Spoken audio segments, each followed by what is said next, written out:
ये जो उत्तर प्रदेश के बाबा मुख्यमंत्री हैं फेल हो चुके हैं। कितने भी दिल्ली वाले आए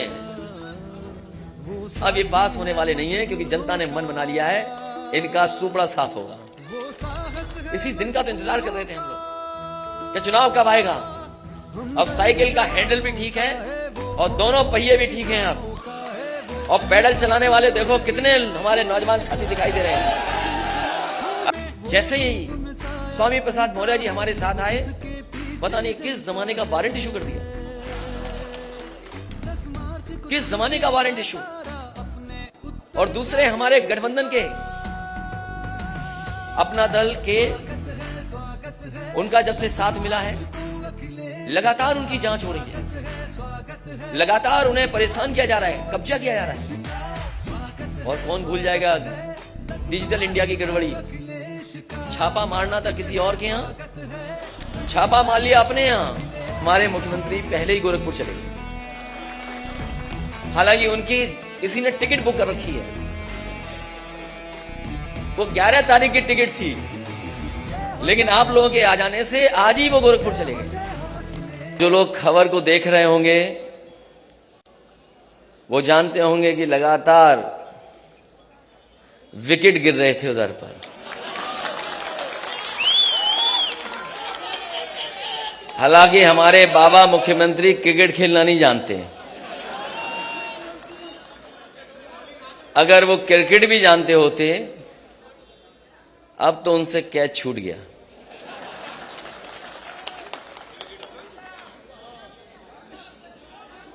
इसलिए मैं सबसे पहले आदरणीय स्वामी प्रसाद मौर्य जी का बहुत बहुत धन्यवाद दूंगा। जैसा कि उन्होंने अपनी बात में कहा कि जिस तरफ वो चल देते हैं सरकार उन्हीं की बन जाती है। और इस बार भी पहले की तरह अकेले नहीं चले हैं, बड़ी संख्या में अपने साथ लोगों को लेकर के आए हैं। ये जो लोग गिनती गिन रहे थे, कभी 80 कभी 20, और कहते थे 3/4 सीटें जीत करके आ रहे हैं। अभी कुछ दिन पहले हम लोगों ने कहा था कि मुख्यमंत्री जी कोई रटने वाला अध्यापक लगा लो जो आपको रटाए, क्योंकि 4.5 साल में आपने बिजली का कारखाने का नाम नहीं रट पाए। अब मुझे लगता है कि रटने के साथ साथ उन्हें गणित का भी अध्यापक रहना पड़ेगा। ये जो 80 और 20 की बात कर रहे हैं, 80% लोग तो समाजवादी पार्टी के साथ समर्थन में खड़े ही हो गए थे। उन समाजवादी पार्टी के साथ जो गठबंधन था उसके साथ खड़े ही हो गए थे। और जिन जिन लोगों ने आज मंच को देखा होगा, इस मैदान को देखा होगा और स्वामी प्रसाद मौर्य जी की बात सुनी होगी, 20% भी उनके खिलाफ हो गए होंगे। तो अब भारतीय जनता पार्टी का सफाया होना तय है, अब कोई रोक नहीं सकता। और जो लोग 3/4 की बात कर रहे थे, सच्चाई है कि वो 3 और 4 सीट की बात कर रहे हैं।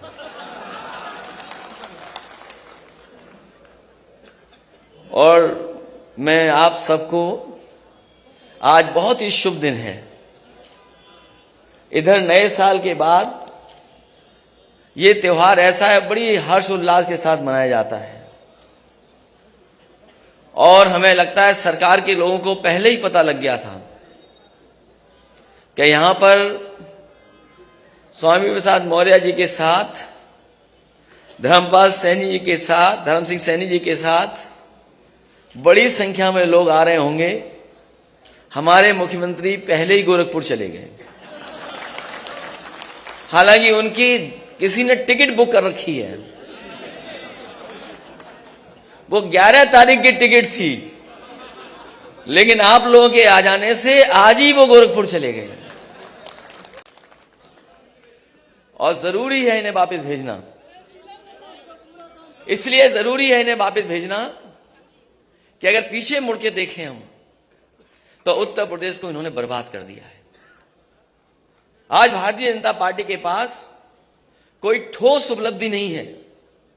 ये वही भारतीय जनता पार्टी के लोग हैं जिन्होंने किसानों को भरोसा दिलाया था कि सरकार आ जाएगी तो किसानों की आय दोगुनी हो जाएगी। यहां जितने लोग बैठे हैं सब किसान और किसानी से जुड़े लोग हैं। बताओ आज की महंगाई में कहां किसानों की आय दोगुनी हो गई? और कोई फसल किसी पैदावार को सरकार ने खरीदा नहीं। जिस समय किसान को खाद की जरूरत थी ये खाद नहीं दे पाई सरकार। और हमारे किसान को अगर खाद मिल भी गई तो उन्होंने जब बोरी देखा होगा तो 5 किलो की चोरी हो गई उसमें से। ये भारतीय जनता पार्टी के वो लोग हैं जिन्होंने डीजल पेट्रोल महंगा कर दिया। आज पेट्रोल 100 से पार है और जिस कंपनी का पेट्रोल डीजल है इनके गलत फैसलों की वजह से 600% मुनाफा कमा रहे हैं। पिछले अगर महीनों का आकलन करें तो 600% मुनाफा कमा रहे हैं और ये गरीबों की जेब को काट करके अमीरों की तिजोरी भरने का काम कोई कर रहा है तो वो भारतीय जनता पार्टी के लोग हैं। जहां कई मौके हम लोगों ने देखे हैं, बहुत सी बातें अभी कही जा चुकी हैं, लेकिन हम ये कह सकते हैं कि जो गिनती हम लोगों ने बताई थी, मंच पे बैठे हुए लोग और यहां पर आए हुए सभी हमारे साथी और जो लोग समाजवादी रास्ते पर हैं और अंबेडकरवादी लोग हैं, ये दोनों लोग मिलकर के हो सकता है आक्रोश का साथ ले लेंगे तो हो सकता है 400 सीटें भी ये गठबंधन जीत जाए। क्योंकि जनता बैठी है बदलाव के लिए, बैठी है जनता बदलाव के लिए बैठी है। जनता परिवर्तन चाहती है। यही नौजवान यहां पर आए अपने हक और सम्मान मांगने। एक एक नौजवान को लाठी मारी गई, अपमानित हुए और न जाने कितने लोगों को मुकदमे से डराया गया। ये भारतीय जनता पार्टी जो ठोकर राज चला रही, जो मुकदमों से डरा रही है, ये वर्चुअल और डिजिटल चलेंगे तो हम समाजवादी लोग डिजिटल, वर्चुअल और फिजिकल भी चलेंगे, घर घर गांव गांव जाएंगे। जैसे ही स्वामी प्रसाद मौर्य जी हमारे साथ आए, पता नहीं किस जमाने का वारंट इशू कर दिया, किस जमाने का वारंट इशू। और दूसरे हमारे गठबंधन के अपना दल के उनका जब से साथ मिला है, लगातार उनकी जांच हो रही है, लगातार उन्हें परेशान किया जा रहा है, कब्जा किया जा रहा है। और कौन भूल जाएगा डिजिटल इंडिया की गड़बड़ी। छापा मारना था किसी और के यहां, छापा मार लिया अपने यहां। इसलिए अब तो चुनाव आ गया है, इसी दिन का तो इंतजार कर रहे थे हम लोग कि चुनाव कब आएगा। अब साइकिल का हैंडल भी ठीक है और दोनों पहिए भी ठीक हैं अब, और पैडल चलाने वाले देखो कितने हमारे नौजवान साथी दिखाई दे रहे हैं। अब कोई नहीं रोक सकता रफ्तार को। जब समाजवादी और अंबेडकरवादी साथ आ गए तो कोई नहीं रोक सकता। कई मौकों पर गुमराह किया गया, कई मौकों पर नफरत फैलाई गई और कभी कभी आरोप लगाने का काम हुआ। ये लेटरल जो गिनती है, लेटरल जो एंट्री है, उस पर भारतीय जनता पार्टी नहीं बात करती। न केवल आउटसोर्स, तमाम ऐसे फैसले जो कभी सोचा नहीं था वो फैसले भारतीय जनता पार्टी ने लिए हैं। कई बार लोग कहते हैं ये सेमीफाइनल है। मैं आपसे कहना चाहता हूं ये सेमीफाइनल चुनाव नहीं है, ये सेमीफाइनल चुनाव नहीं है, यही फाइनल चुनाव है, यही फाइनल चुनाव है।